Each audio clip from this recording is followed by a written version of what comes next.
several times in each chapter, we see how helpless Krishna is. We find weakness lording over strength exactly because it is weak. Srimad Bhagavad Gita is an epic struggle, and Krishna is the struggler. It all tugs at your heartstrings. It's actually a song, as much of melancholy as of wisdom. And that's the reason I love the Gita.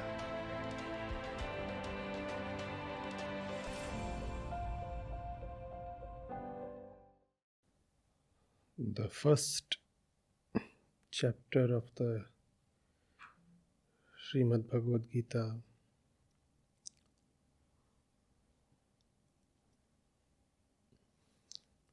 holds a central importance and is quite peculiar compared to the rest of the text.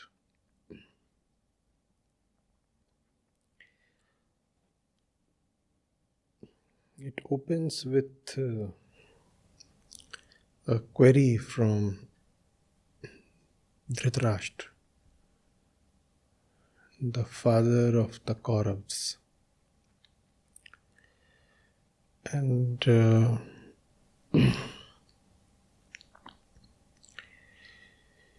he is an interested party. It's a very partisan query. He wants to know what is happening on the battlefield. He implores Sanjay to tell him of the proceedings at Kurukshetra. Lore has it that Sanjay was blessed with a special kind of sight through which he could see what was happening on the battlefield that was geographically at a fair distance from where Dhritarashtra was seated.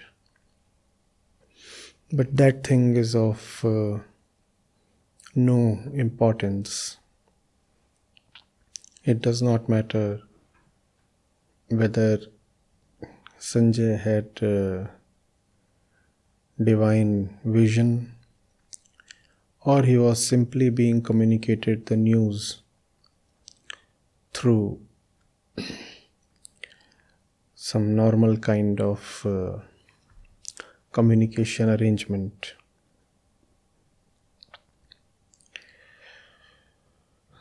Dhritarashtra does not have eyes, and that is significant. The query is coming from someone who cannot both literally and metaphorically see. So he queries Sanjay.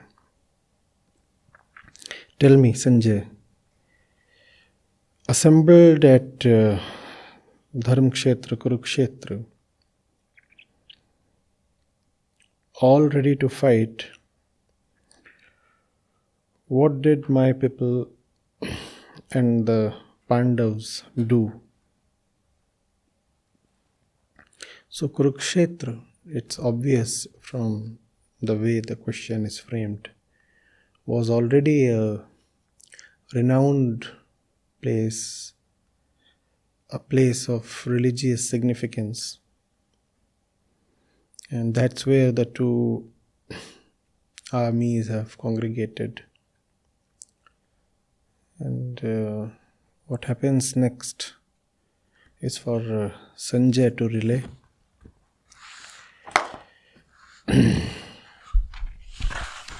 And Sanjay without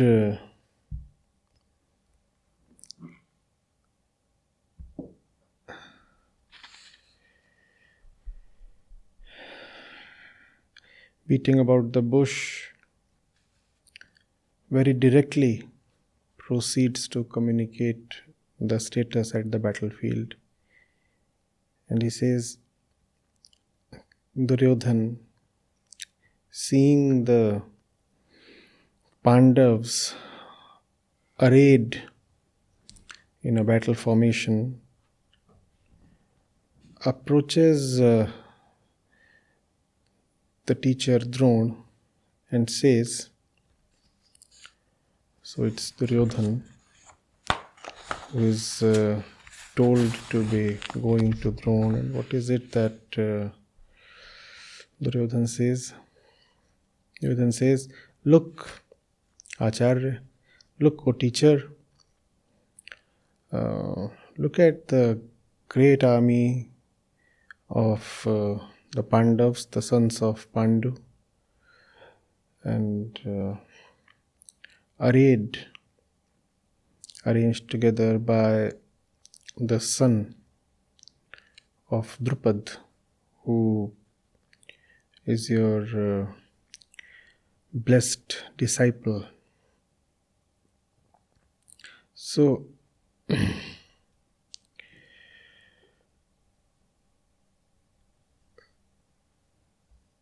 it's a strange kind of dialogue.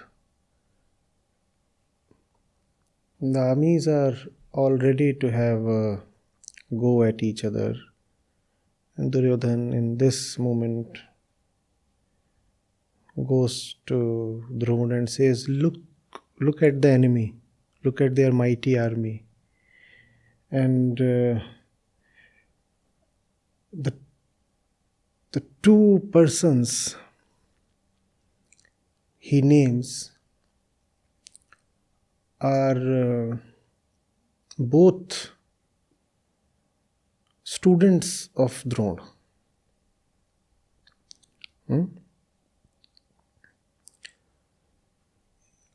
He's talking of the Pandavas, specifically Arjun, and he's talking of Drishtadyumna. So he says, see, look at their might. Now it is no coincidence that the two who have been named and the one these two have been named to are in a special relationship.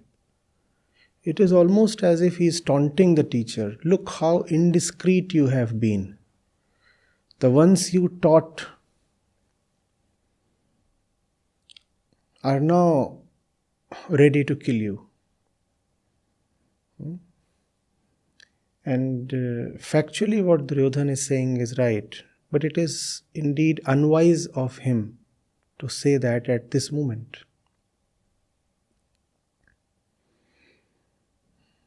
That tells us of the climate on the Kaurav side.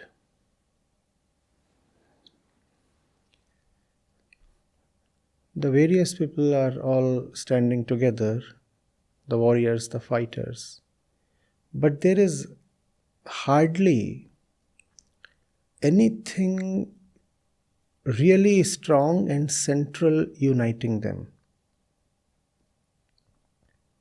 They are all there because of miscellaneous reasons, rather compulsions.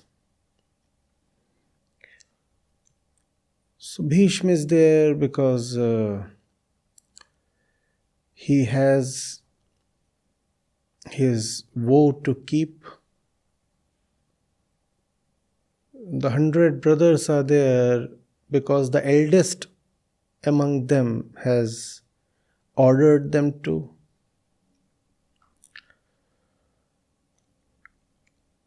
Dronacharya, Kripacharya, they belong to the court. Their loyalty was inexorably tied to the state. So again they have to be present. Karn is not there on the battlefield at this moment, but his reasons are entirely different. He is there to repay an old debt. On the contrary, the ones standing on the Pandav side are all more or less united by a common central theme.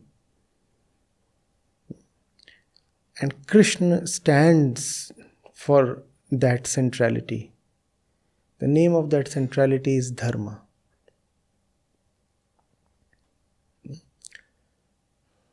We have been wronged. The wrong must be corrected, righted. So here we are.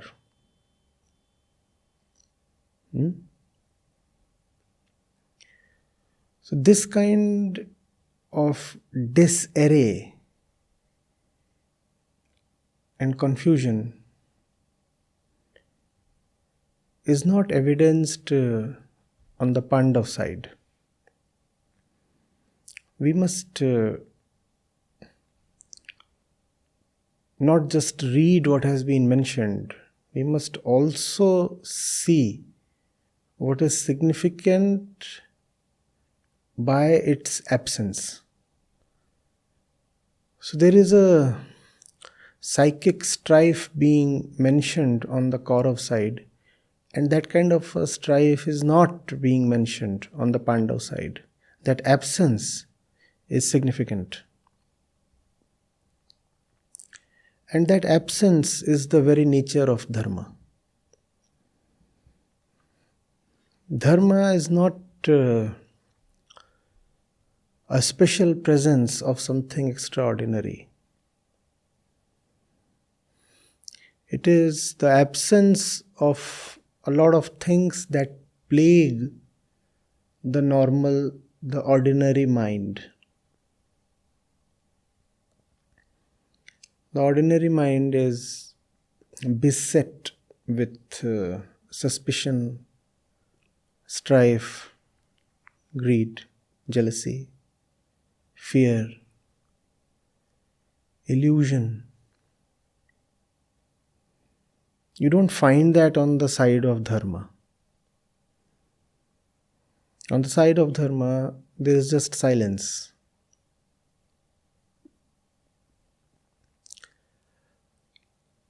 On the side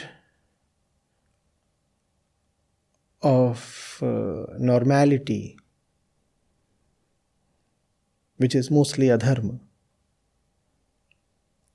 you have several arguments in several directions. Whereas on the side of dharma, even if there is to be an argument, the argument is just one.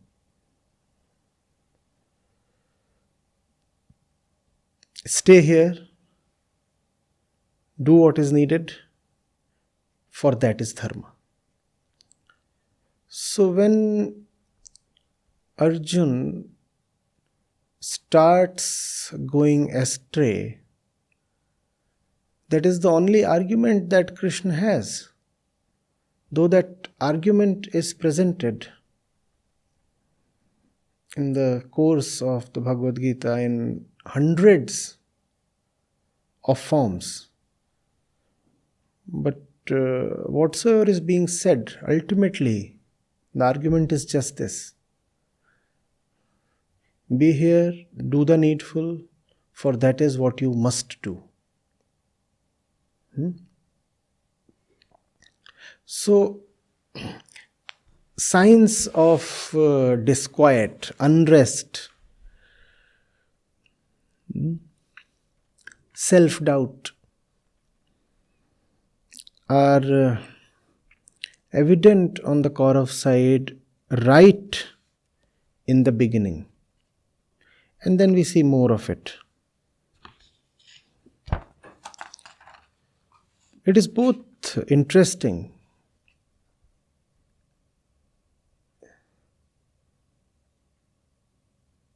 and very peculiar. Why would the crown prince want to do this? See what he is doing. He is telling Dron, look at the Pandav side. Look at those mighty archers. Look at them, the equals in battle of Bhim and Arjun. The mighty Duryodhan, Virat, Drupad, the valiant Drishtaketu, Chekitan, the Lord of Kashi, the best of fighters, Purujit, Kunti Bhoj, Shavya. See, behold, the powerful Yudhamanyu.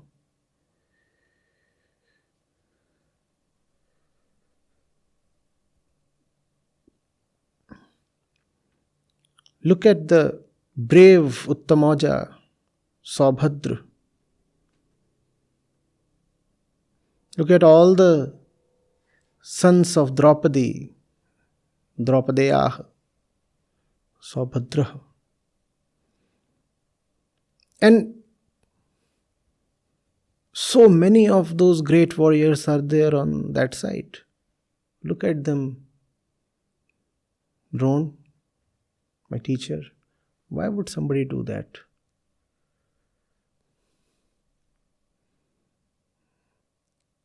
Is Duryodhan out of his senses? Is this a state of some kind of disorder? Is he delirious, unhinged? What is he doing? Dron is the foremost warrior on the Kaurav side. And he has been the teacher of both Kauravas and Pandavas, not without reason. He is far more experienced than Duryodhan is. He knows the names of all the warriors on both the sides. Why does Duryodhan need to tell him? There is only one reason this can happen.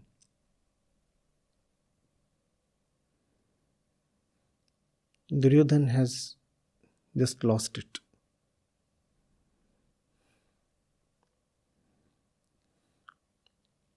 He is afraid.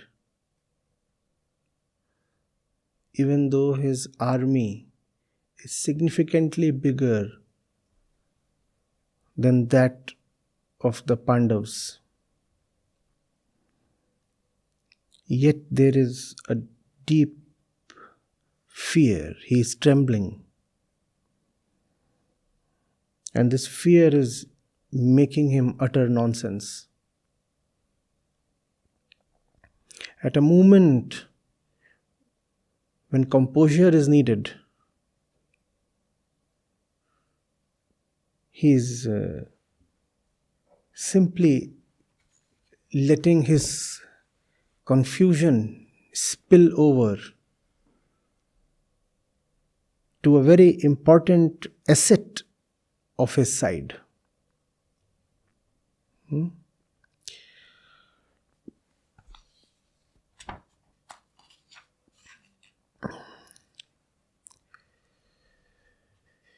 And then he says, just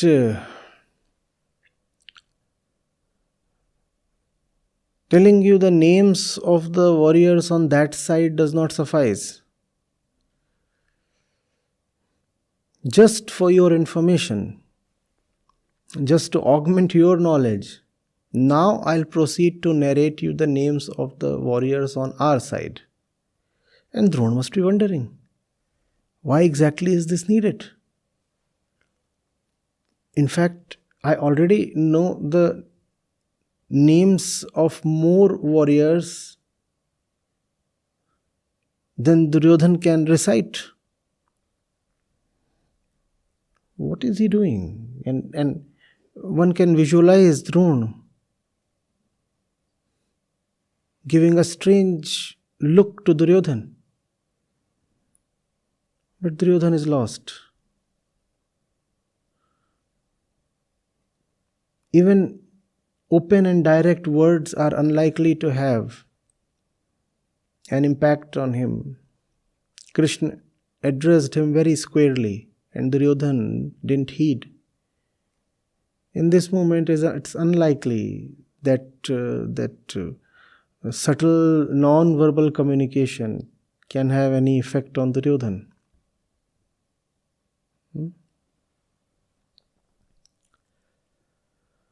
So, here are our best soldiers, and I'll narrate their names to you. Of course, the first name is your own, and Dron must have said, "Thank you."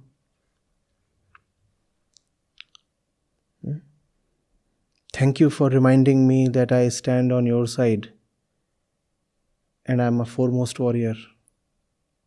So, yourself and Bhishma and Karna and Krip, all victorious in war, and Ashwathama and Vikarna and Jayadratha, the son of Somdat. And Dron must be wondering, should I add a few more to his list? Just to pull him out of his fear?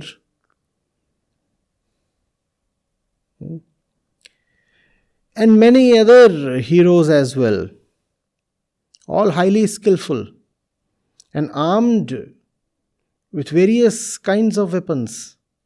They are here, determined to die for my sake. Not determined to win for my sake, not determined to kill for my sake, but determined to die for my sake. And Duryodhan is no mean fighter.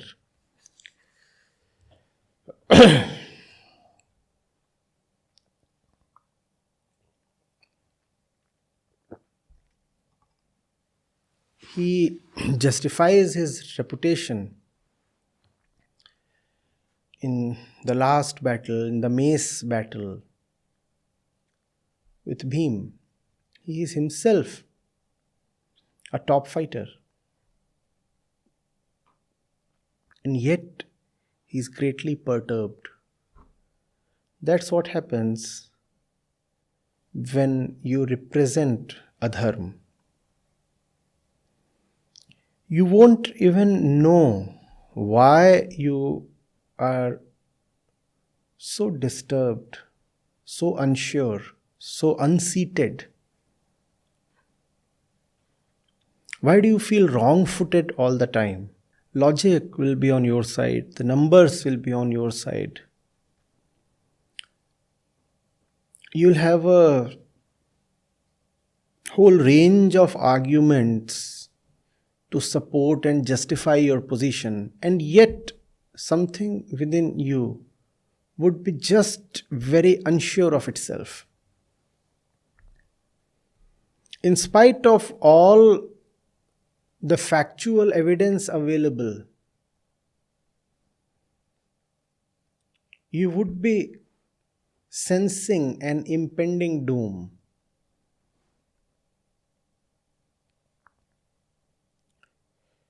You will look at the material stuff you have. You will look at all the evidence available, and you will feel you are a winner and you will be a winner. And just at that moment, you will find another crack developing within. And you will not know why. It would in fact make you furious at yourself. You will say, But why should I not be sure? Why should I be trembling?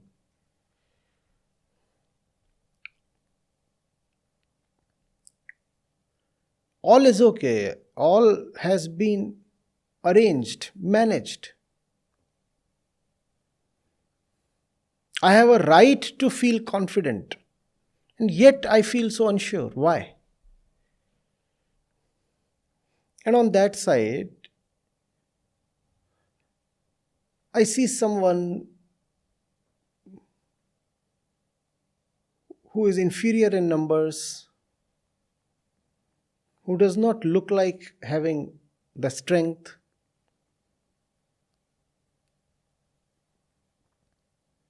And yet that fellow stands firmly, and here I am,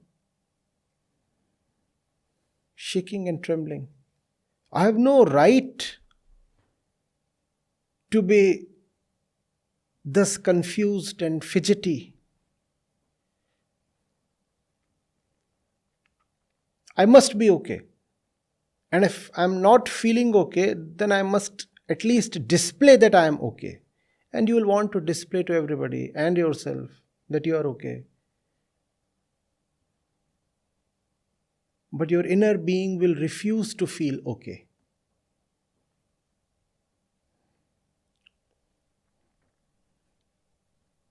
You will parrot all your arguments to the mirror.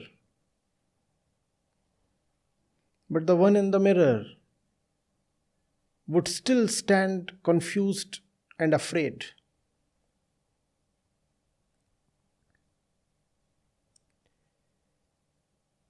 Now that's the moment. Either you could accept there is something fundamentally wrong with the position, or you could tell yourself, well, when I can logically defend my position, it simply means my position is all right.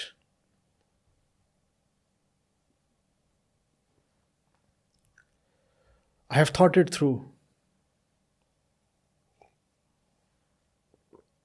And I can argue it out. Doesn't help. Are you whole within? Are you compact within? Or are you fragmented within?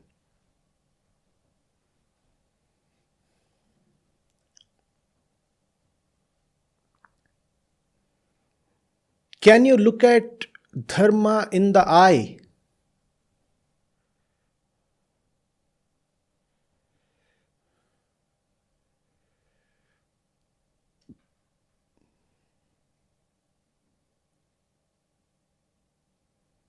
Or is there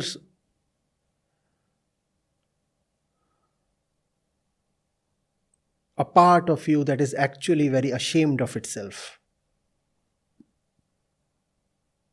So ashamed, it cannot look at even mirror in the eye.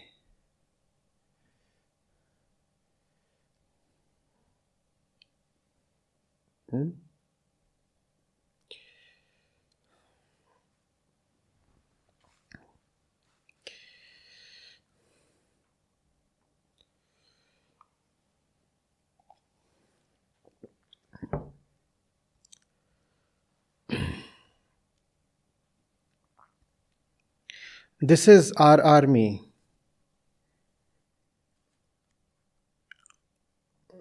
Defended by Bhishma.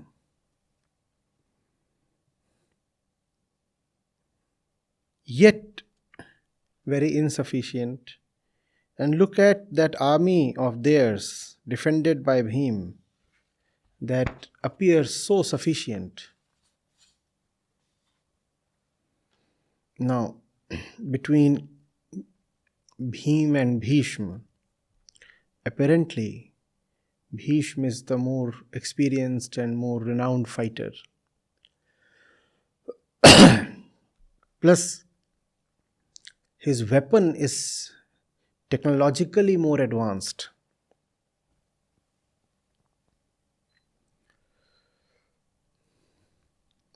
In a one-to-one battle, Bhim would hardly be a match to Bhishma. Even in leadership skills, as the general of the army, as the commander of the army, Bhishma is arguably superior to Bhim. So the Kauravas have a great commander, great in both skill and experience. They have a larger army, and yet Duryodhan very clearly says here that all this appears quite insufficient, aparyapt. And that side, led by Bhim, appears quite sufficient, paryapt. Is this just a Freudian slip of tongue? Well, probably not. Duryodhan is, for once, being honest. Duryodhan is being honest in spite of himself. So he says, everything appears greater on our side, and yet the fact is, it appears insufficient. As if even an infinity added to my side would lose its charisma, its power, and turn into insufficiency.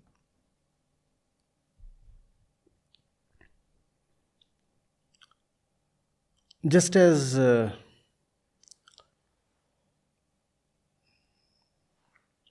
anything multiplied by 0 gets reduced to 0.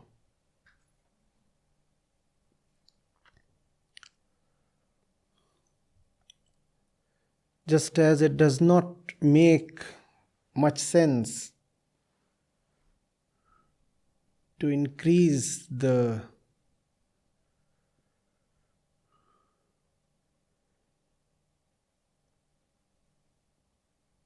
digits of a big number, increase the value of the digits of a big number, if the first digit itself is 0. Adharma, not being with the truth, is that first thing. If that first thing is 0, it does not matter what you have arranged after the 0.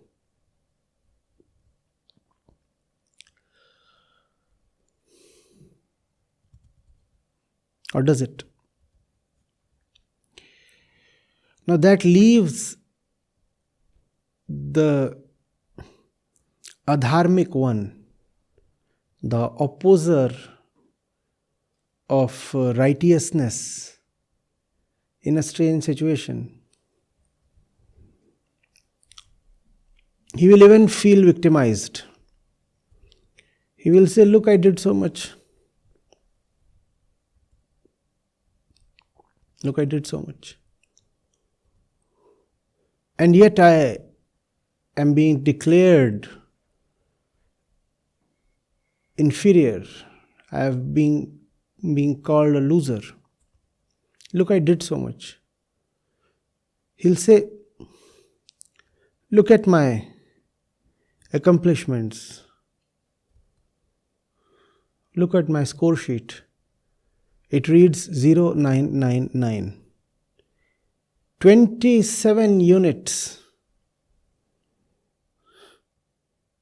is my output. 27 units is the measure of my performance and my worth. And look at that other side.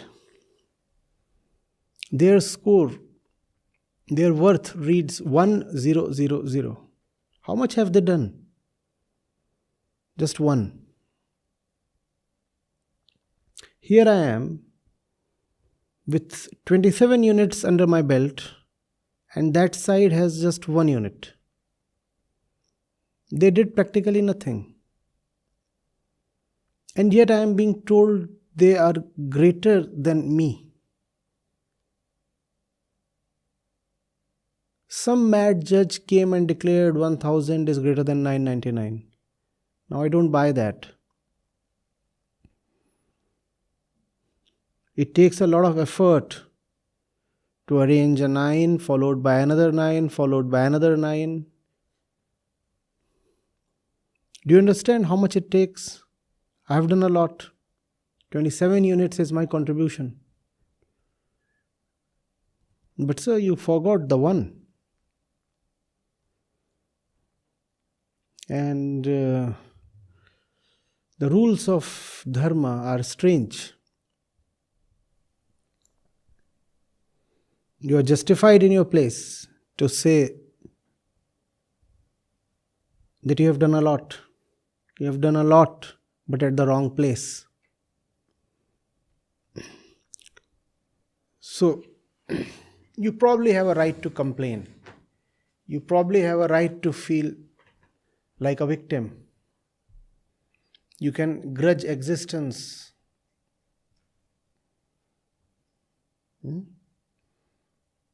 You can even curse the gods. You can also allege foul play. Duryodhan's mother had actually cursed Krishna.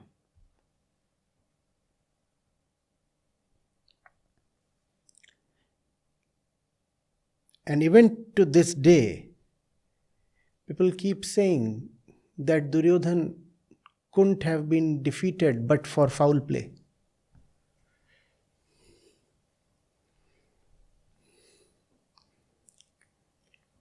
From where they are seeing, they are justified when they say all this. They are counting the total, 9 plus 9 plus 9. What they are forgetting is the place value. And that's what we all too forget. Somebody who appears to be doing far little will end up far greater because the little that he is doing is at the right place. And it takes a lot to do even a little at the right place.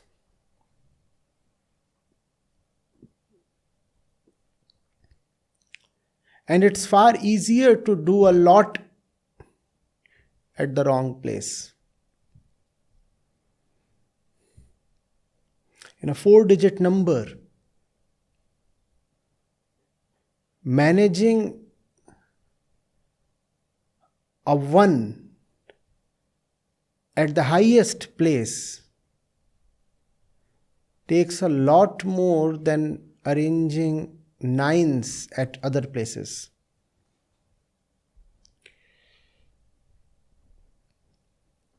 Dharma, in some sense, is a continuous remembrance of place value.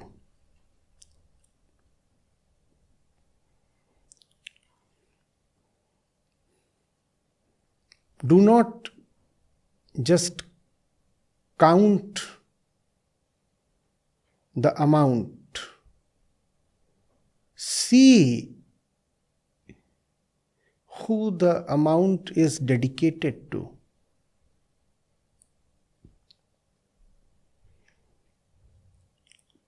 The value of anything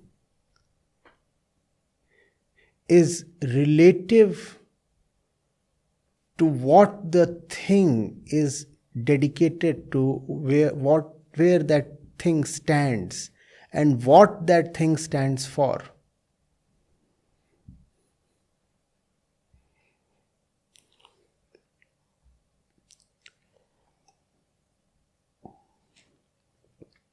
We get exemplifications at many places. So, when Krishna visits Hastinapur, he refuses to be hosted by Duryodhan. He says, I would rather prefer the modest hospitality of Vidur. It is not bigness that counts in itself.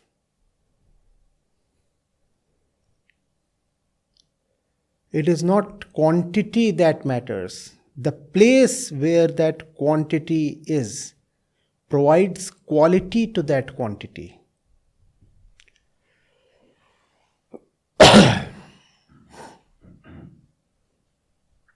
Quality.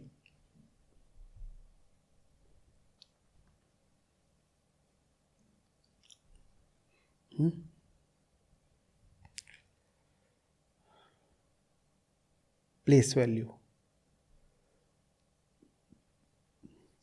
Duryodhan has all the nines. Deep within he realizes the Pandavas have one at the right place. Pandavas have one at the highest place. The name of that one is Krishna or Dharma or truth.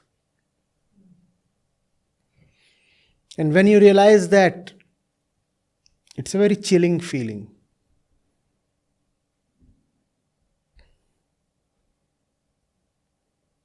It's the end.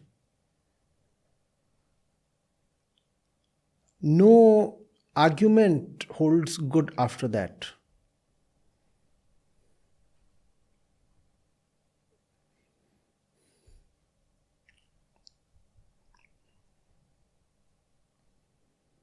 You realize you have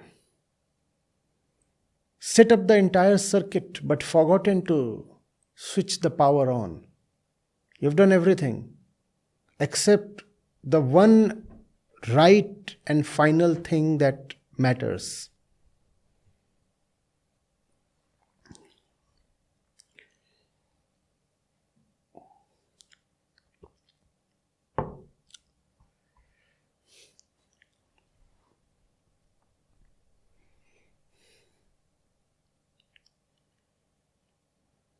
You have been entrusted to deliver a medicine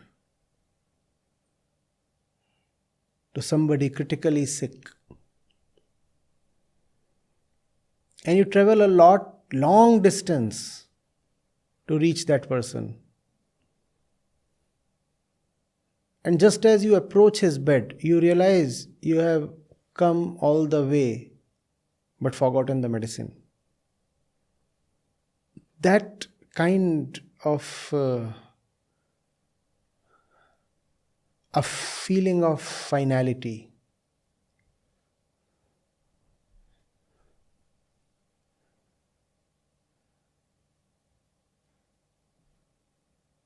The chill of the end.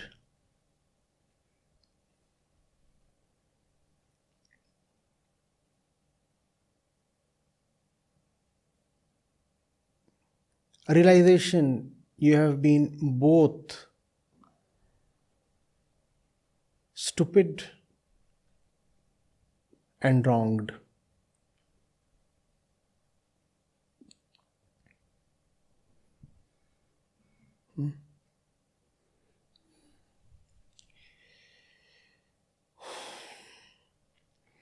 Now, given that our side is so insufficient, let's all try to protect Bhishma. Let's all be arranged in a way that defends Bhishma. Very strange. Bhishma is supposed to be the slayer in chief.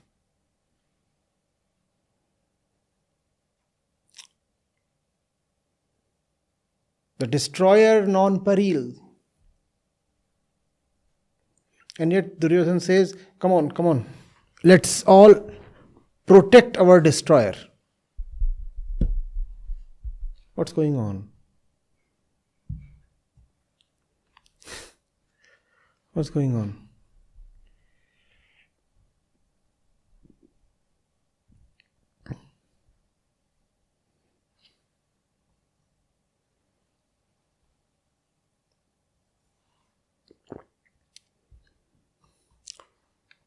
It's like imploring a lot of riflemen to guard your biggest tank. What are you so unsure of? He is not unsure of Bhishma. He is unsure of himself. He knows he does not deserve to win. That's what. He knows somewhere Bhishma will be killed, not because Bhishma is a lesser fighter, but because Bhishma is standing on the wrong side. So he will be killed. He also knows that very ordinary warriors on the Pandav side will emerge victorious. Not that everybody on the Pandav side was ordinary. But even the very ordinary ones on that side will emerge victorious. Not obviously because they are great fighters, but because they are on the right side.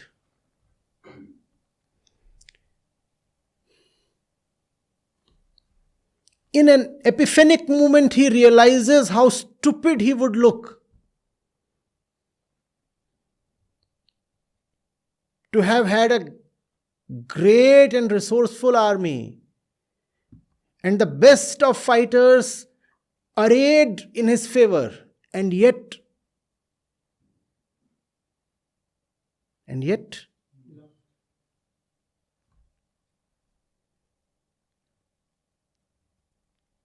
that's a flash, that's a moment of extraordinary clarity that we all sometimes get.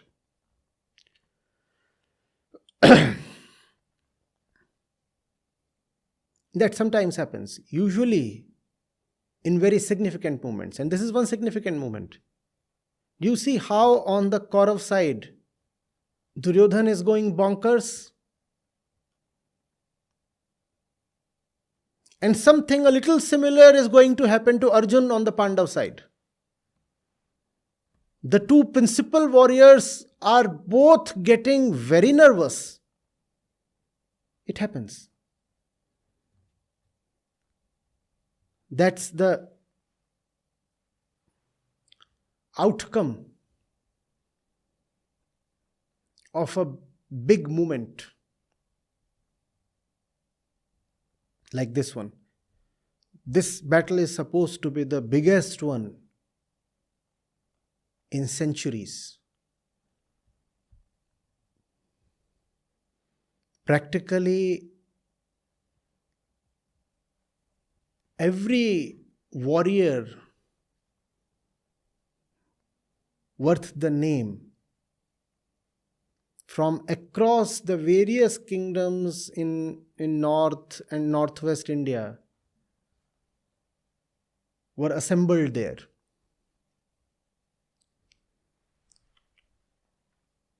It was definitely a world war of its times. And in those moments, you do get such instances of fleeting clarity. Why does that happen? Because under the weight of such a heavy situation, your falsenesses crumble. And therefore, clarity shines at least for a while. The situation is so demanding, so horrifying, so challenging, that all your pretense and shallow arguments and facades, they just yield, collapse, and you are left staring at the truth. And that's what is happening here with Duryodhan. Just that because the clarity is incidental and fleeting, therefore it is neither bright enough nor compelling enough. Duryodhan will manage to retain his darkness. In spite of having seen what he sees in these moments in the first chapter, he will still continue to fight as if he has seen nothing.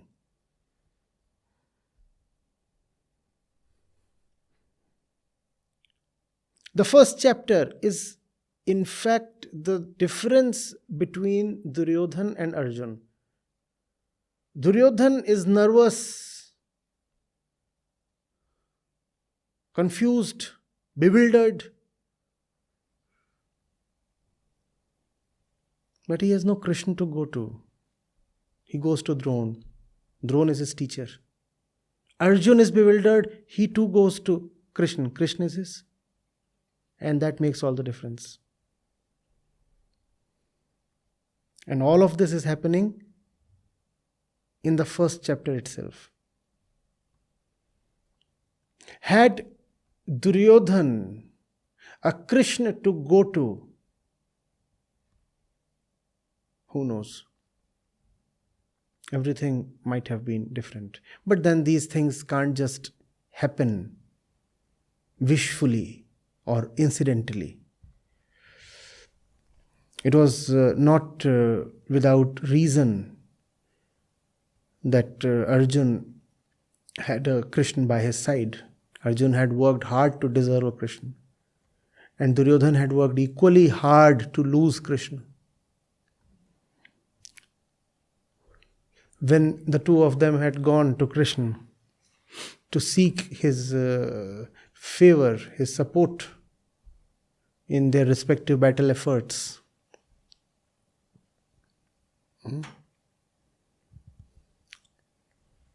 Arjun had all the opportunity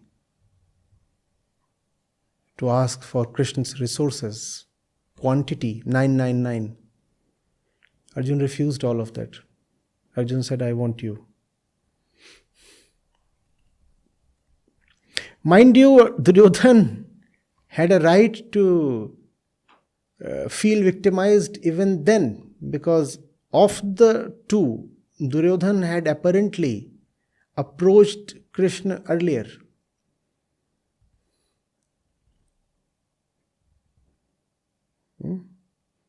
But legend has it in written that he chose to stand by Krishna's head side. Well, I'm big enough, and here I am standing right upon your head. And Arjun preferred his leg side.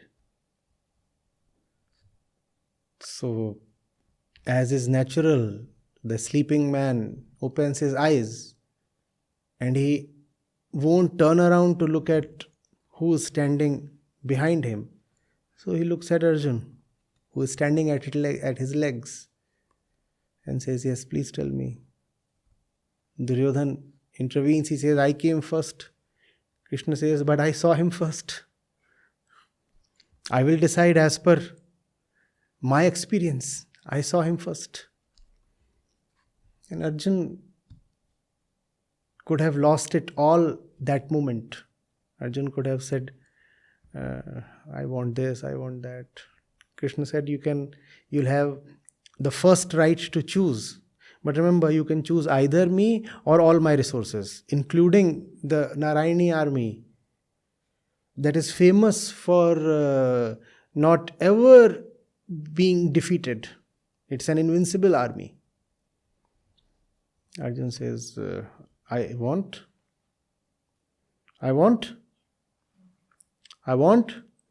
one. And imagine Duryodhan thanking his stars at that moment. Duryodhan bursting an internal glee. Wow, such a fool this Arjun is. And I'll have all of Krishna's resources. And Krishna is saying, not only will he join Arjun alone, he has also said he will not pick up weapons. Now, of what use is such a Krishna? He won't have the army, he also won't have his weapons. What will I gain by keeping this kind of a man my side?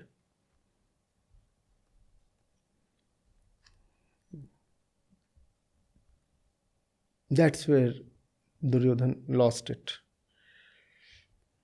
Gita does not mention that. But I suppose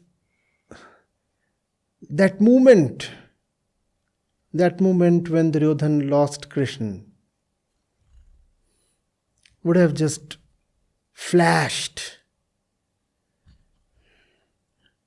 before the conch was blown.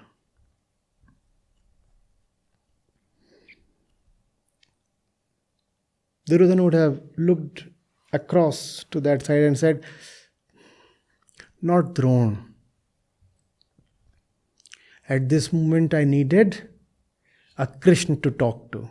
And how fortunate is Arjun.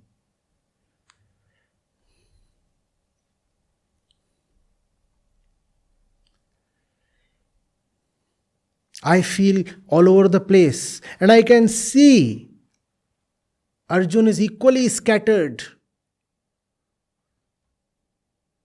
But how fortunate is he? He has Krishna as his guide.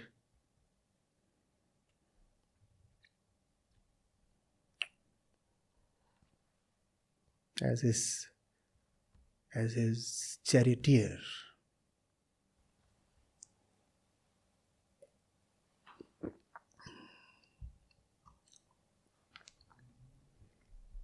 You see what is happening?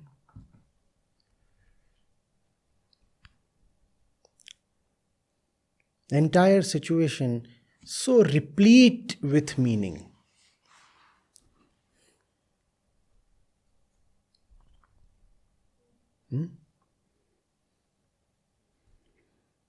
And Duryodhan says so much, nothing comes from Dron. And when Arjun speaks,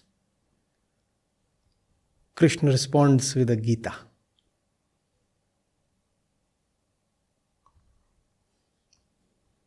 Who defeated Duryodhan? The Pandavas? Arjun? No. Gita defeated Duryodhan. When Duryodhan is blabbering this way, could Dron narrate the Gita to him? Duryodhan would have for sure emerged the winner. He had the men and the material and the muscle on his side. Why would he lose the war?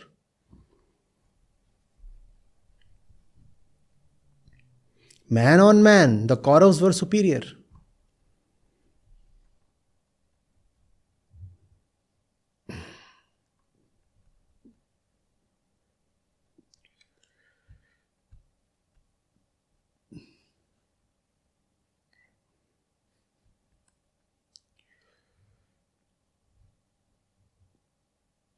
Use your mind, your arguments, your intellect to further the truth,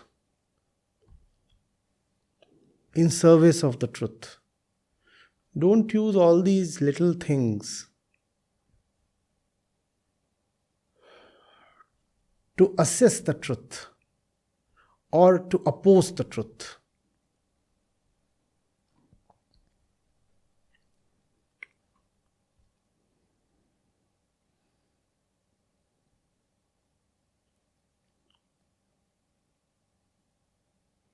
give everything to finding out what is the highest for you. And once you find that out, stop assessing it.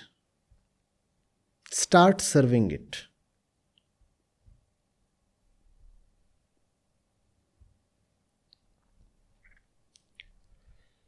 And that service has to be one-pointed. You cannot have 5 masters.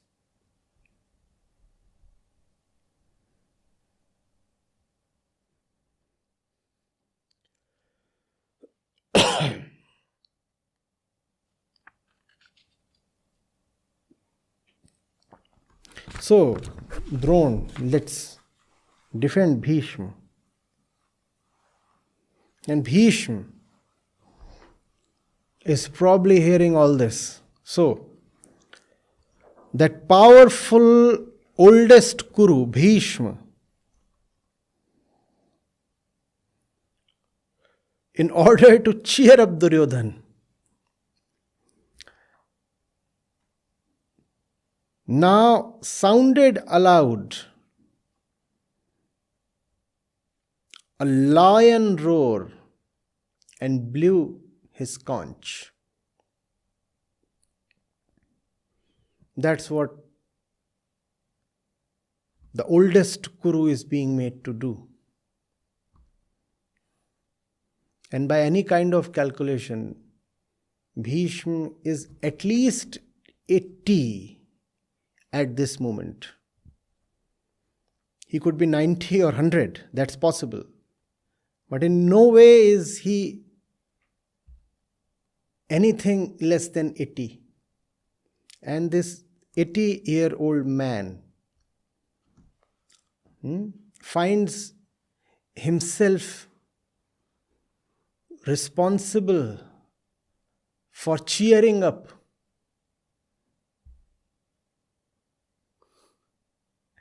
an ill-tempered prince who desires the throne as a toy.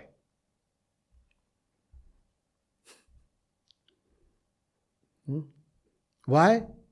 Because to this man, his woe was bigger than the truth.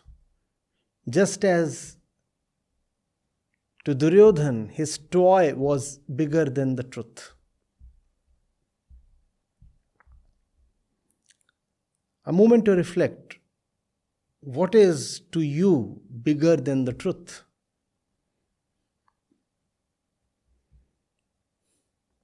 We all have our personal preferences. To Karn, his loyalty, his allegiance was bigger than the truth.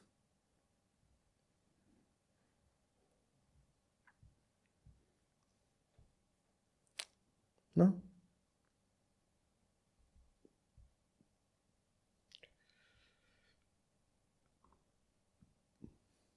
What is to you bigger than the truth?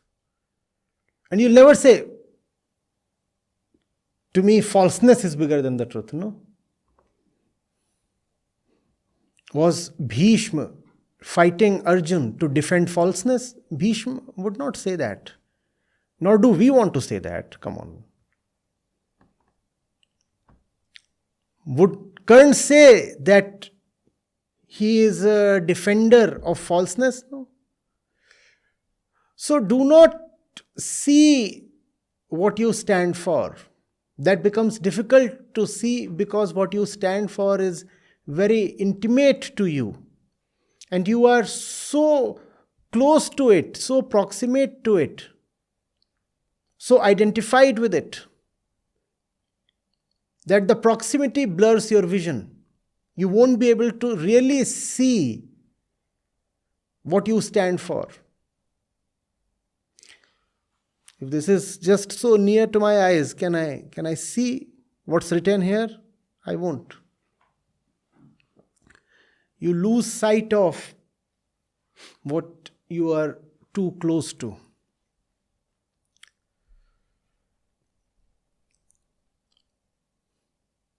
Just be guided by a basic rule. If there is anything that makes you stand against a Krishna,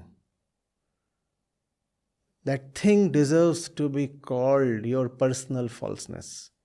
Whatsoever might be the name of that thing. And usually that thing carries a beautiful or a grand name. For Bhishma, the grand name was loyalty to the throne. And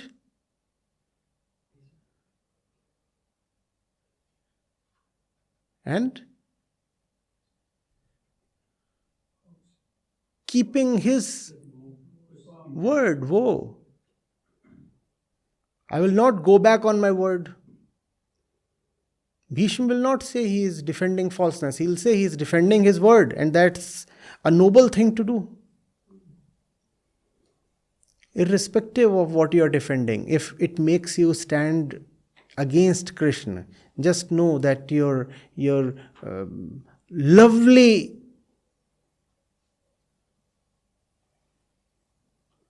thing is just falseness.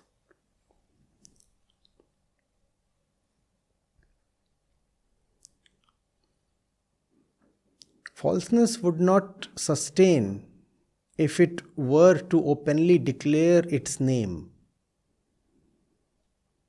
It always carries some lovable or honorable name. Duty, love, friendship, even dharma.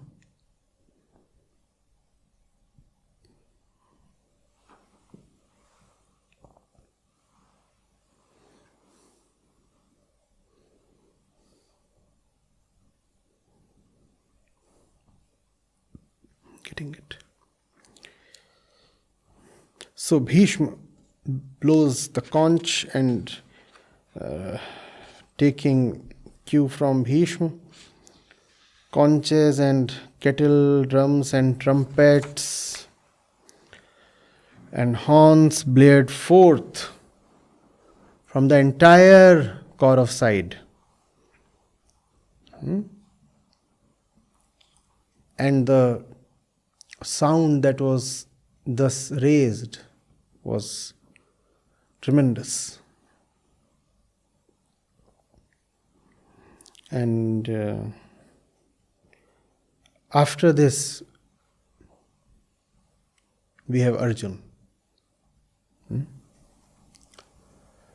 So, we will come to Arjun the next time.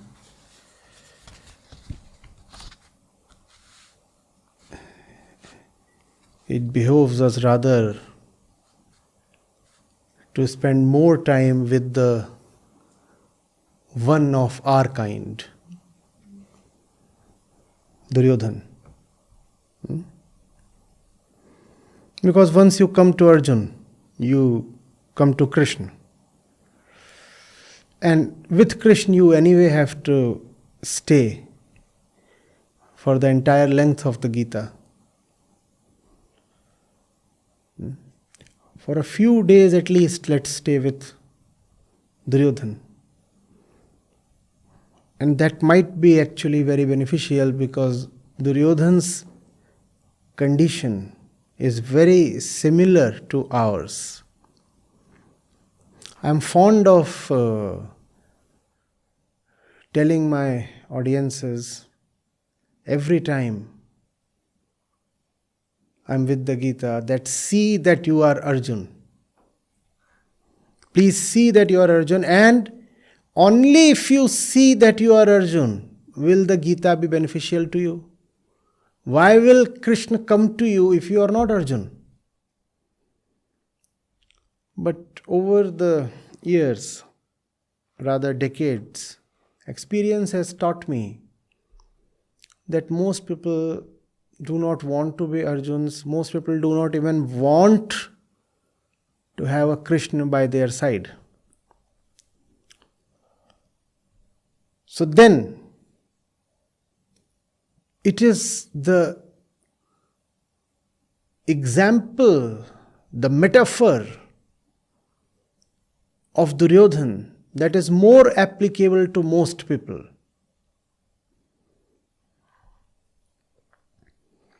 You are an Arjun only if you listen only to Krishna, right? But that's not how most people are. Most people spend their entire lives standing in active opposition to Krishna. So the few verses that we have narrating Duryodhan's condition are actually very beneficial, worth paying attention to. See what happens to you when you have a lot but not Krishna. Just a handful of verses, but very portentous.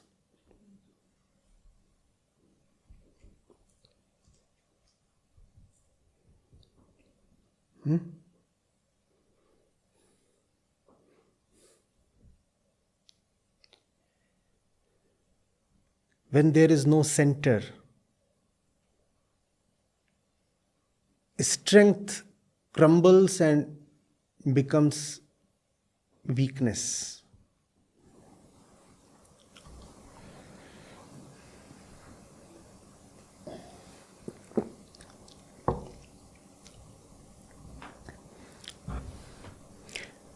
Krishna wields the chakra.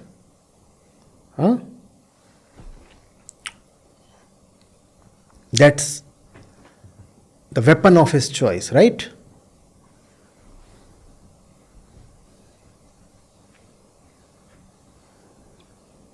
Now think of a chakra. What would a chakra be without a center?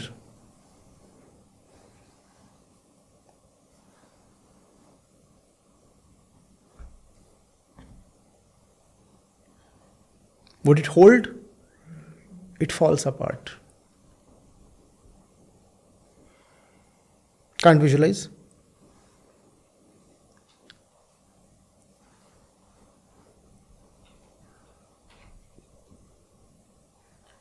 Think of a bicycle wheel.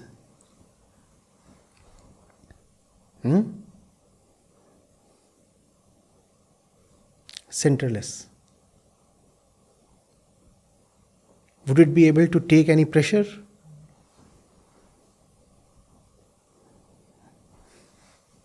You press it and it's gone.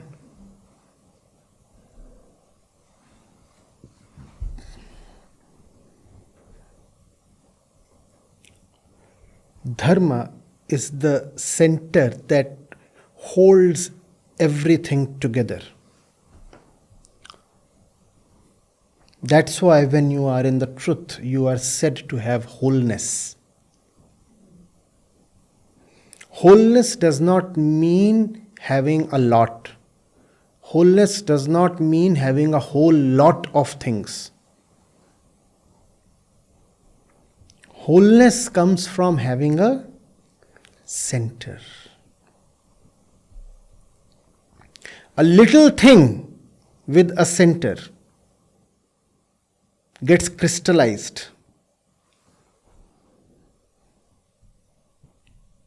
A huge thing without a center just crumbles and falls apart.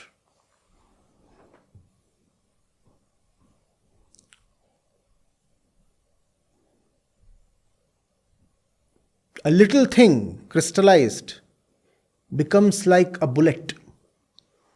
Is a bullet a big thing? No. But it's a solid thing.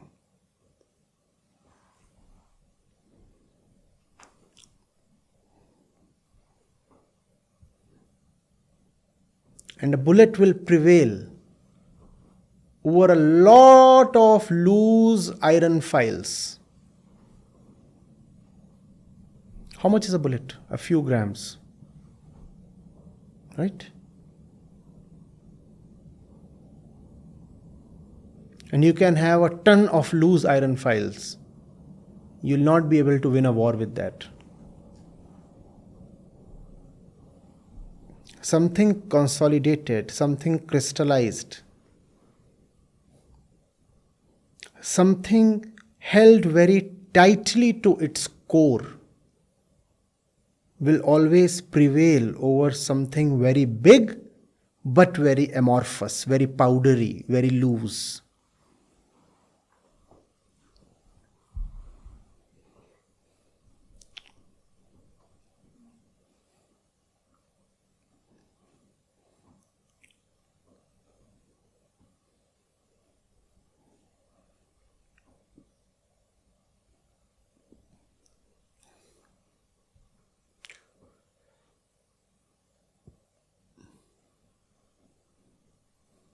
Dharma is like an internal adhesive. It keeps all parts of you together, whole, centered, one, undifferentiated, in sync.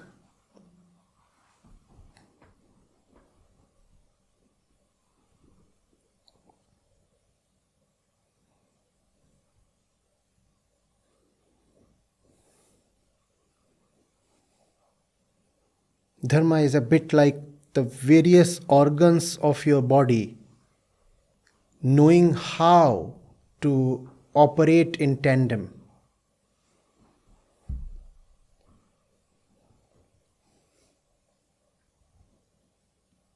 Dharma is like various musicians with their diverse instruments assembled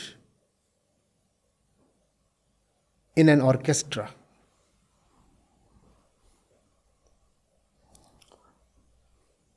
Various singers expressing themselves in a chorus.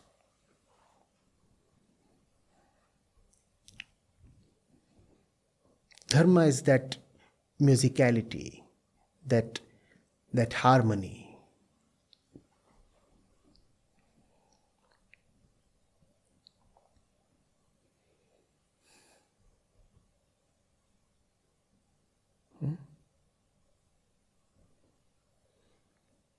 Dharma is when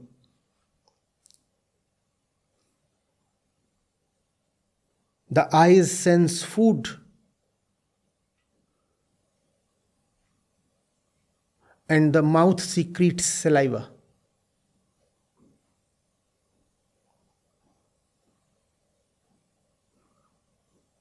And the food enters your mouth and the food pipe and then the stomach are already preparing to receive the food. Everything operating in a sync.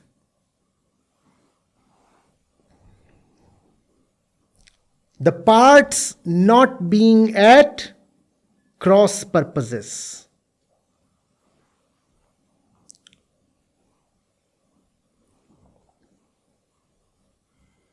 The parts not opposing each other. Dharma is an absence of internal conflict. Internal conflict within a body. That body could be a human body, or that body could be the body of an assembled army.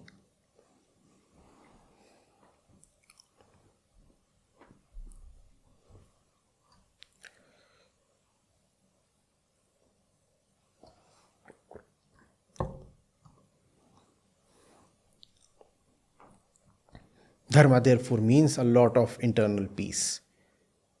No civil war within. Peace. What if the various organs start competing for blood?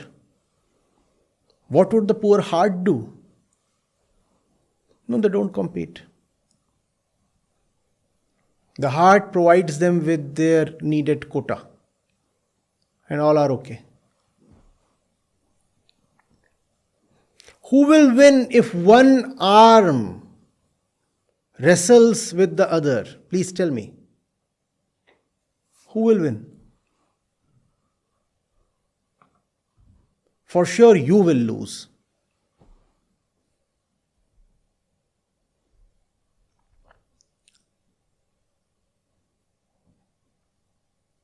Myth has characters with several heads and dozens of arms.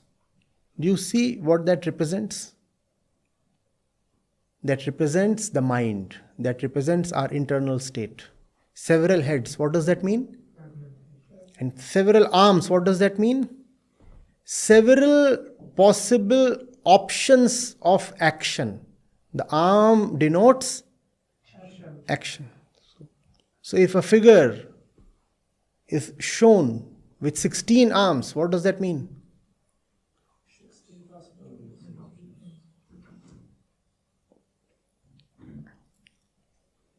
That's how we all are. Now, if these 16 arms are at odds with each other, think of your condition. If the various heads are clamoring with each other, one head says, I want to sleep. The other one says, no, but this is the Gita. How can you? Then there is a third one, as always, lost in its fantasies. Hello, did I just hear Gita? Who is she?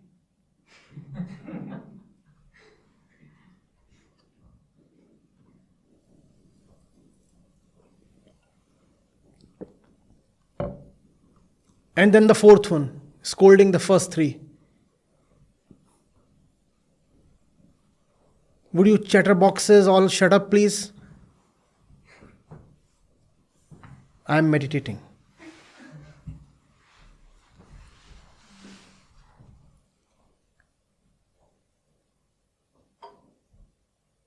That's the human condition.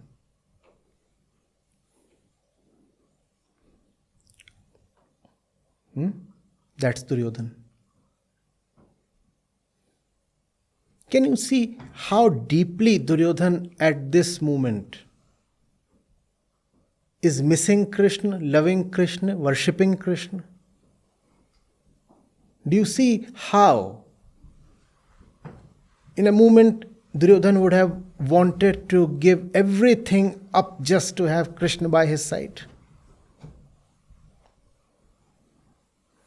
But then, you haven't paid the price, son, and it's too late for you now.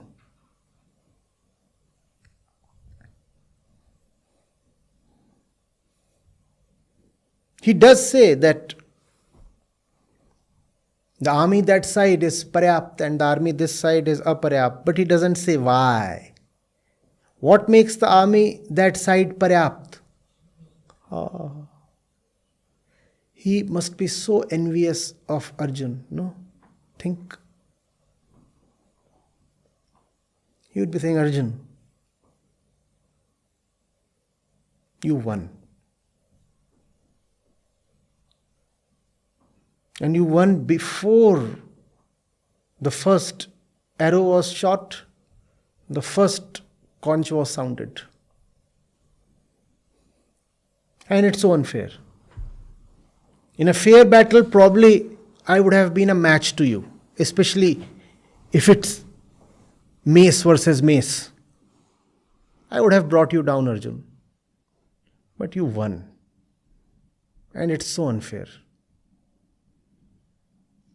Krishna makes you paryapt. And the absence of Krishna makes everything aparyapt.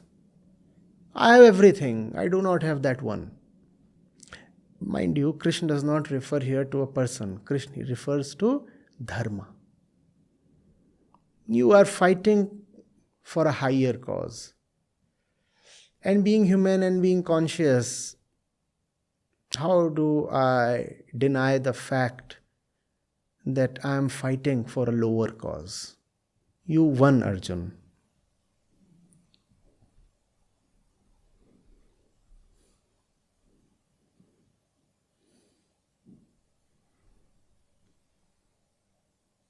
And one voice from within Duryodhan would be saying, isn't it partial of Krishna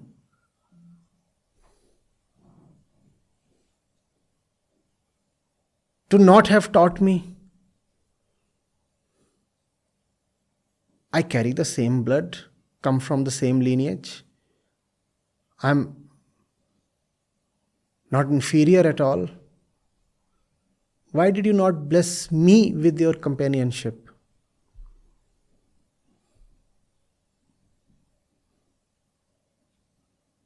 And that probably shows that you too are human, because you have human flaws. You are partial. So I'll fight you, because you are no God. You too are human. I'll declare you flawed and entitle myself to the fight. How do I fight absolute perfection? And if I have to fight, I have to declare the absolute as flawed. So Krishna, you are flawed. You are flawed because you didn't realize the great talent that Duryodhan is. And therefore Duryodhan will fight you down.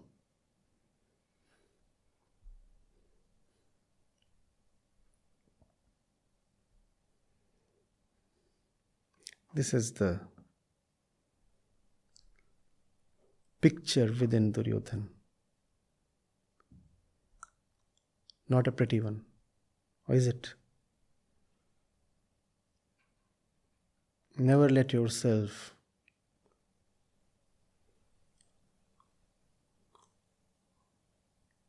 come to that place.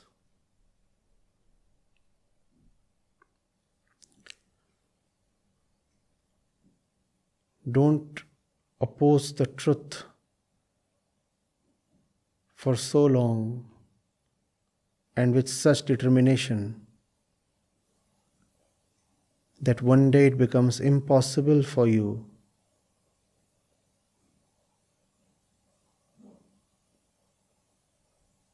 to retrace your steps.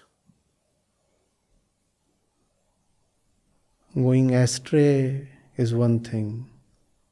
We all do get diverted and distracted for a while. That is pardonable.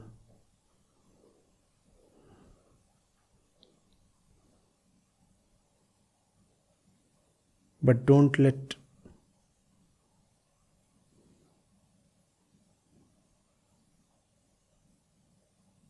violation of dharma become an addiction with you.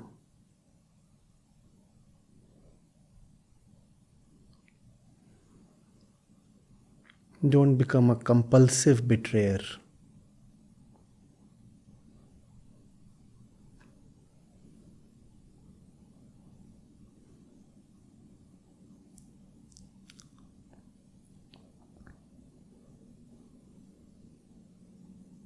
The thing with truth is that it is within you as well. It will demonstrate to you that you have been in the wrong. And how will you defy your own insight?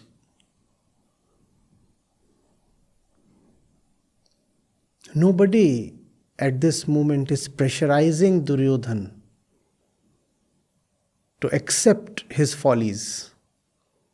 It is his own insight that is maddening him.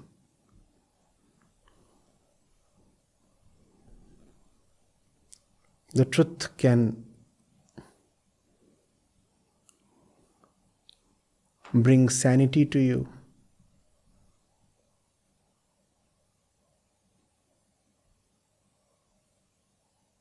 And the truth can turn you mad. Depends on your station. Don't be placed so unfavorably with respect to the truth that the only impact the truth is left to have upon you is that of insanity.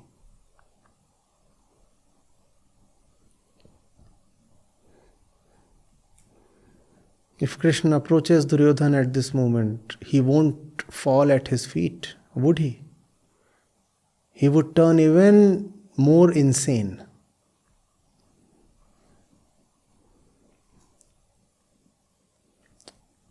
Now, who can treat Duryodhan?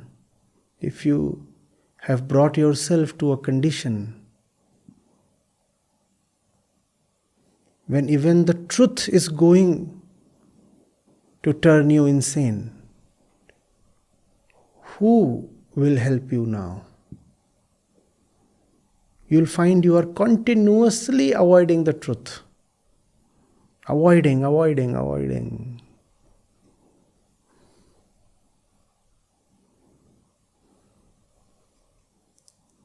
As if you are on a death wish. As if Duryodhan says, it's so late now that it's better that we all perish. As if Duryodhan or something within Duryodhan has it all planned out. He's saying, I'll get all these people wiped out, and then at last I too will perish. Because we cannot recover now. Since we cannot recover, death is preferable to a life of insanity. You don't bring yourself to that point where even the truth becomes incapable of recovering you. And that is possible. When it comes to the ego, even the truth is not omnipotent. The ego can place itself, after years of stubborn and sly opposition and resistance to the truth, in such a tricky position, in such an ineluctable position, that even the truth cannot help it.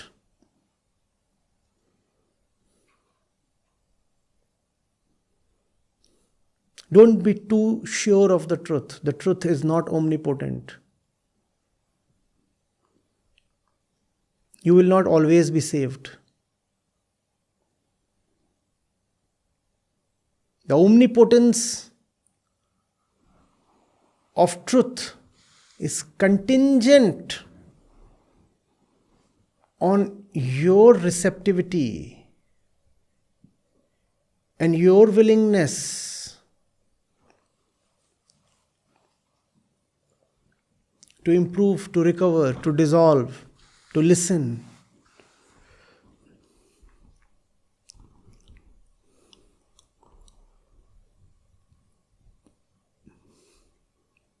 Don't be too confident that whatever be your condition, there is the truth always present and available to redeem you. No, even the truth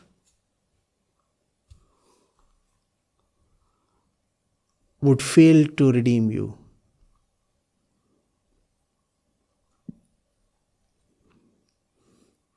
There was this movie, I think Purab or Paschim, it's a Hindi movie.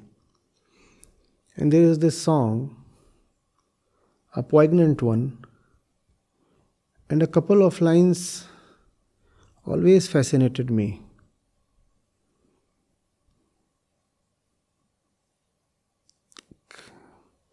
They said, होगा मसीहा सामने तेरे फिर भी न तू बच पाएगा. Then how is it possible? The lyricist is saying, the Messiah, the prophet or the avatar will be right in front of you and yet you won't be saved. Then how is it possible? The Messiah is supposed to be the Redeemer. He's supposed to save everybody. And why is the poet saying that even the Messiah will fail in saving you? Having matured a bit, I think I now understand. It is possible for a person to bring himself to such a complex position that even the Messiah fails.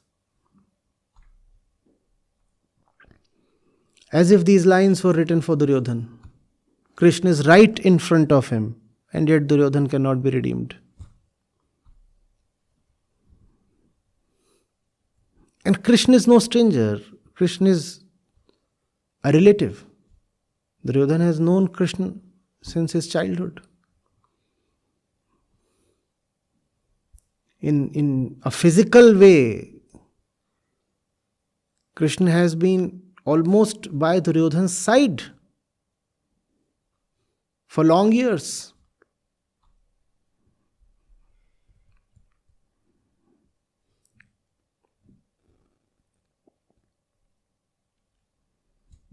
And yet all of that has finally come to this.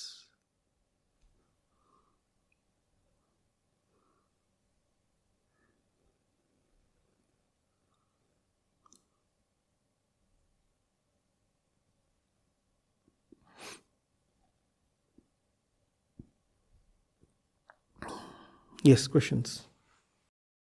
So, thank you for organizing this session. So, talking about Bhagavad Gita is important. So, I was just reading about one American naturalist named Henry Thoreau. He says that every morning I bathe my intellect in the stupendous philosophy of Bhagavad Gita, in comparison with which our modern world and its literature seems trivial. So I think that Western world has acknowledged the importance of Bhagavad Gita a bit more than Indians have. I may be wrong on this, but that's my one observation. You are right. When something is just too close to you, you just somehow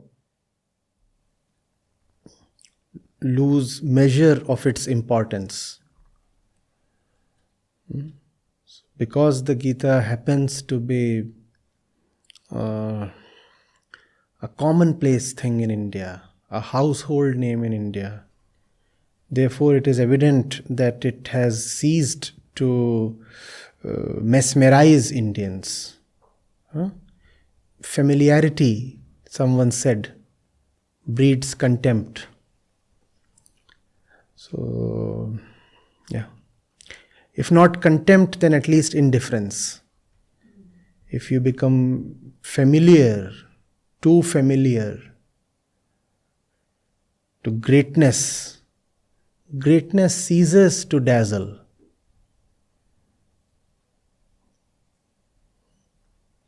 The West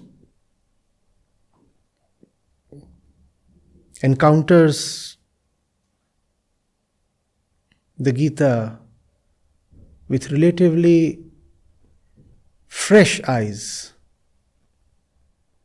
The West does not rush to worship the Gita. It says, wow, here we have a piece of text. Literature, let me look at it objectively, afresh. And when you look at Gita that way, that's when it reveals its riches to you. I've been lucky in that regard. I could play with the Gita because I was not introduced to the Gita in a traditional way. Nobody told me that you should go and take a bath before touching the Gita, or that you should sit or squat facing one particular direction if you're reading the Gita, or that you should not be lying in your bed while reading the Gita. I have done all of that. There have been nights when I have dozed off with the Gita lying on my chest.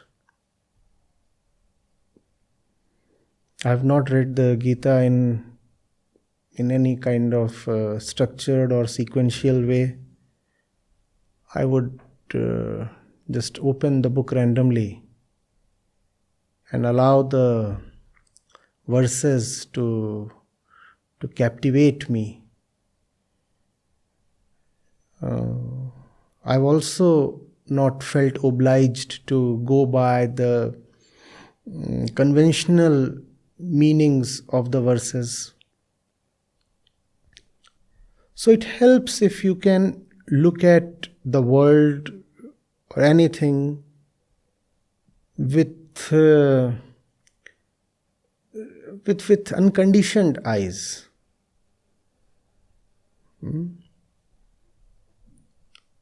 If you approach something with predetermined respect, you lose the thing.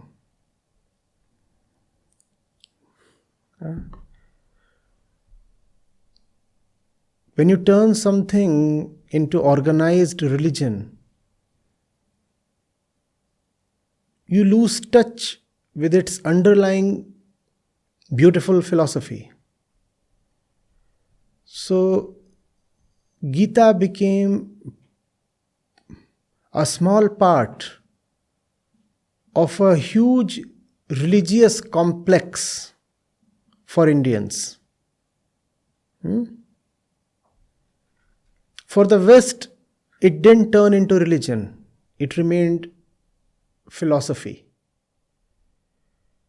And that's why the West seems to be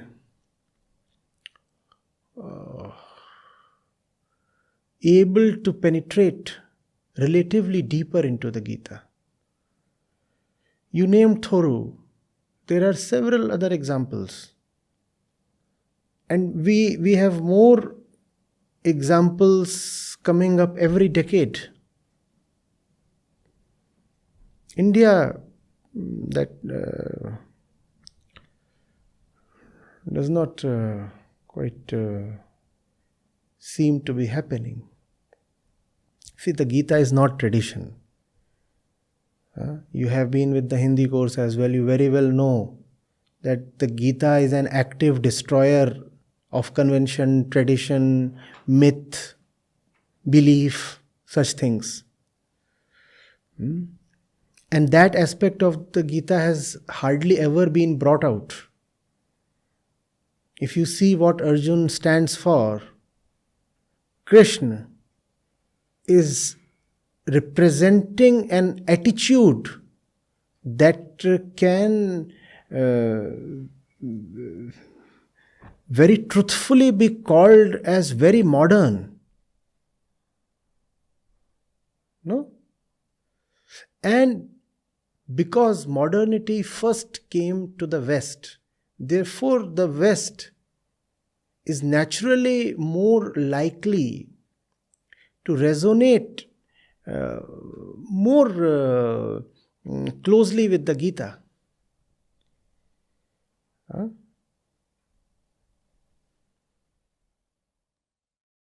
So, what I've observed that people here are afraid of condemning or saying anything against Gita, even if they don't feel right about it.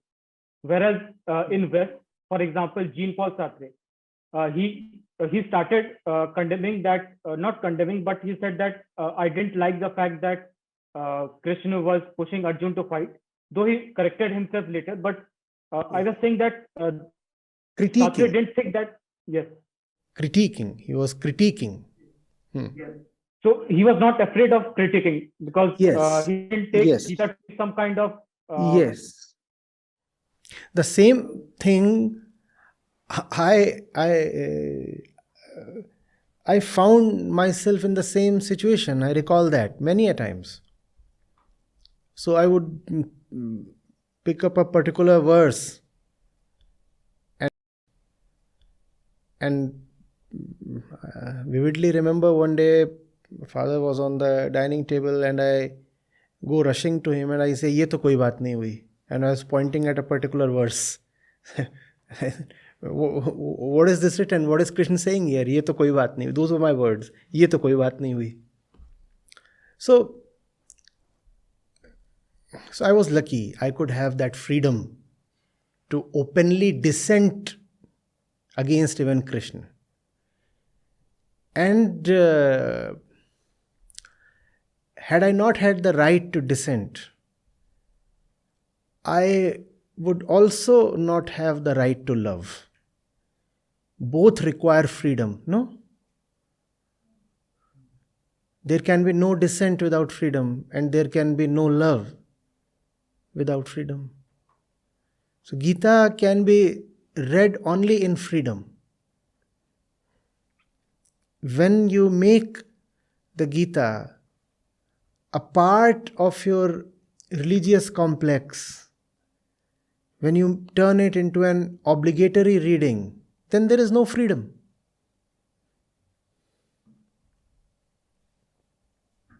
My question is, throughout this conversation, you were comparing Arjun and Duryodhan and how Duryodhan was able to maintain his darkness. But I want to take a different path and want to compare Arjun with Dhritarashtra. So Dhritarashtra, even after listening to Gita via Sanjay, is not able to lose his darkness. And by not able to losing his darkness, what I mean is he is not able to take the side of Krishna. So why is he so compelled to not take the side of Krishna even after getting this knowledge of Gita? Why was he not enlightened just like Arjun? Similarly, Acharya ji, we are getting this knowledge through you, but I feel that sometimes in life, we are also not able to keep this knowledge with us, and we still take this in the life that are not in favor of Krishna's knowledge. So why is this happening? See, somebody comes and demonstrates a beautiful piece of merchandise to you, right? He even lets you experience that thing a little.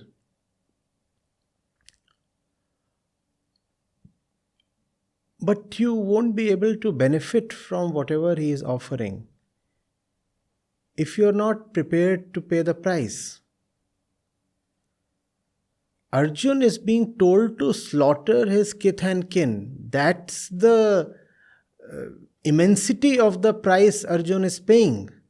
And therefore, only Arjun benefits from the Gita. Just because the Gita is demonstrated to you, you do not become entitled to take it home. You go to a car showroom. The fellow displays the best model to you. Also allows you to have a test ride. Answers all your queries. Does that mean you can drive the car home now? So that's what the Gita is demonstrated to so many people. A little bit of test riding also happens, and it ends there. Because after that is the time for the check. Where is the check, sir? And the check was signed in red. No ordinary check. Fight, Arjun, fight. Does not matter who survives and who's slaughtered. So what you get depends on what you pay for. Not what you like, not what is big. The world, life itself is a supermarket. Everything is available. But you will get what you pay for.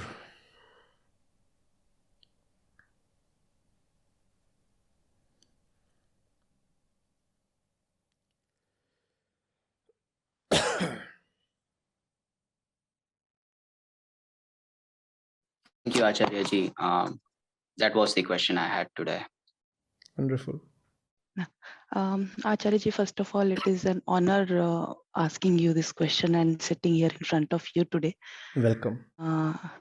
And I have a question related to today's session, where you have mentioned that wholeness comes from having a center. But sometimes I feel that we do not know what is the right center basically, and we feel whole with the superficial things. Like in the morning, we'll feel that okay, I'm feeling very motivated, I'm feeling very good today, and by the afternoon, it will be over analyzing things in our mind, and then it just trembles. And by end of the day, I end up criticizing myself, and then thinking that I'm not going on the right path. So how do we decide what is the right center, and how do we, it becomes so confusing sometimes. You see, I could say the right center is Dharma or Krishna, but that remains largely figurative. So the more practical approach is one of negation. If things fall apart, if the center proves incapable of holding the mind together, then you should know that you are operating from a weak or false center. The center should be able to provide you integrity for very long, everlasting wholeness. The center should be so compelling, so beautiful, so indisputable, so inexorable, that you just cannot manage to defy it or overrule it or whatever. If you'll ask me, what is that center? Give me a name, a definition, an address or something. No. Just keep discarding your loose centers. Keep progressing, keep moving. Charaiveti. And that's the only way. Be good, become better. Life should be an unending journey in learning, in betterment, in dissolution, in reduction, in brilliance. That's what. Don't stop. And don't ask for easy endings and quick conclusions. have the appetite, the stamina to run a lifelong marathon.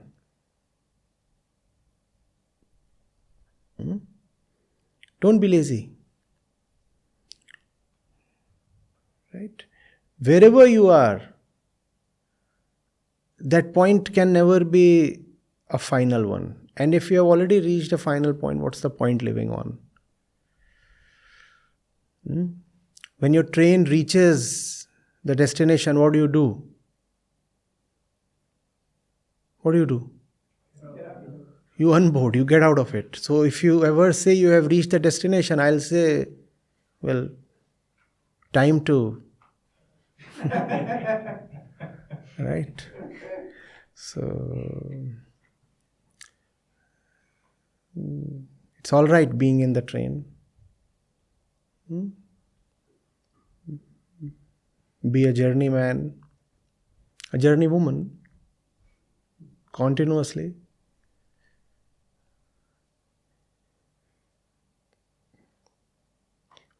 What's the need to conclude? What's the need to say the end? I would be speaking on the Gita, I don't know, 6th time, 8th time, don't know. And I really love being better each passing time.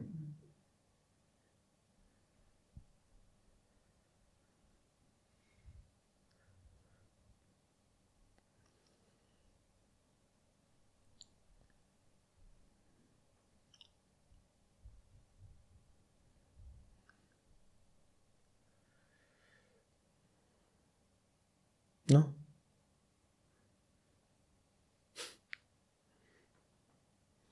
Too demanding?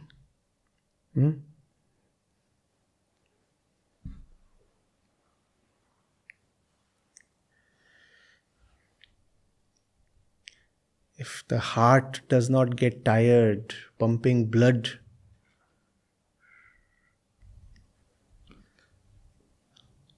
to the brain, why must the mind get tired of traveling?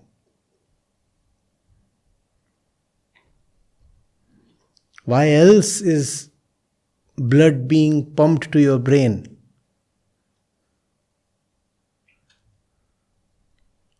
Think. If you are not required to think anymore, what's the point in having an active brain?